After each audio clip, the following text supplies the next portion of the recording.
Hey everyone, today's video is going to be 5 unusual but helpful tools that you can keep in your crochet bag or case.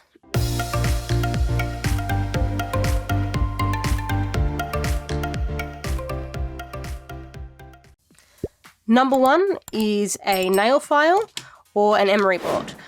I like to keep these on hand because you know those tiny little bits of nail you get sometimes that stick up, you can't really see them, but you know they're there because they just keep catching on your work. They drive me mad, so I like to keep a nail file or an emery board on hand to get rid of those as quickly as possible so then I can continue working without the nail constantly interrupting me. Number 2 is just a magnet. Now, if you're like me, when you're sewing, you're constantly losing your needle. You put it down in one spot and then forget where you put it, or you accidentally knock it onto the floor. Point is, I'm constantly misplacing my needles. So what I've started doing recently is just using a magnet, and when I finish sewing, I will put that down and my needle is not going anywhere. It's actually turned out to be a lot more useful than I originally thought it would be, so from now on I'm keeping a magnet in my crochet case. Number 3 is actually athletic sports tape.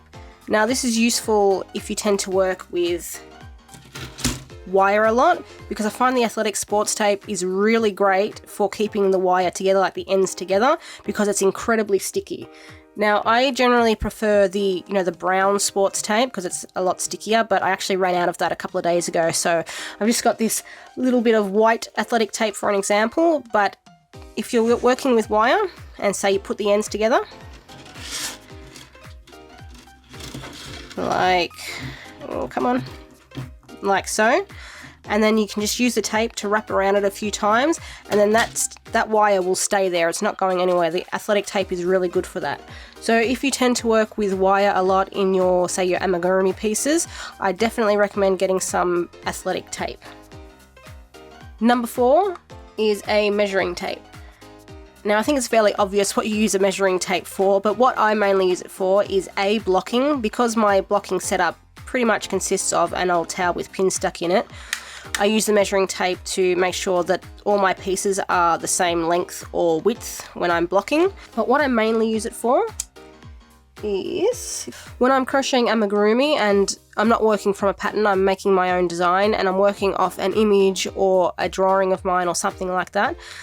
The tape measure can actually be good for roughly estimating size. So what I'll do is, let's say the body, for example. Say I wanted the body of my next piece to be about 15 centimeters long. What I can do is measure my stitches. Actually, I use the head, a bit easier. So what I can do here is measure some rounds that I've done previously. So let's take these ones, for example. And if you look at the tape measure and the head here, you can see that 3 of my rounds is about 1 centimeter high. So 3 rounds equals 1 centimeter, using the current hook size, yarn size, and my tension. So if I wanted to do, did I say 15 or 10 centimeters before? Anyway, so if I wanted to do a body or a head that was 10 centimeters high, and 3 rounds fit into 1 centimeter, I would know that, well, roughly 30 rounds is going to get me to 10 centimeters. Now this isn't exact at all, but it can be a handy guideline if you're not working off a pattern. So that's why I like to keep a tape measure in my crochet case. And number 5 for today is actually some clips. I like to keep these on hand because if I bring in stitches again, for a couple of reasons. Number 1 is when I'm putting a piece together, so usually I'll have like the second arm, I'll have facial features and things like that. You're going to end up with little bits of yarn everywhere. Now you can of course place these pieces on one at a time, but I like to get a feel for how the whole thing looks together, so I like to put all my pieces on at once. And the yarn can get a little bit annoying and it can also get in your way. So what I like to do is just fold all the pieces that I'm not currently using up like so. And then I'll just clip them together.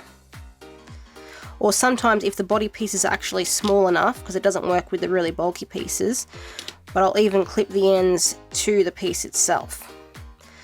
So if I was working on the second arm over here, if I was sewing it on, these yarn pieces wouldn't get in my way.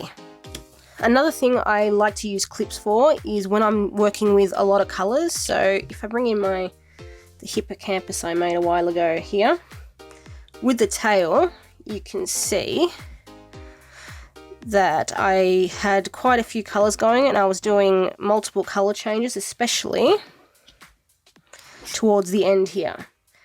And again, with that, you run the risk of just getting all tangled up with yarn ends going everywhere. So I like to, again, just take the yarn I'm not working with, clip it all together, and you can clip it to the side of the tail or whatever piece you're working on, and that keeps it out of your way. So clips, for me, are a really handy thing to have in my crochet case. Thanks for watching, everyone. I hope you're enjoying these tips and tricks videos. If you are, consider subscribing, and I will see you on Friday with a new pattern.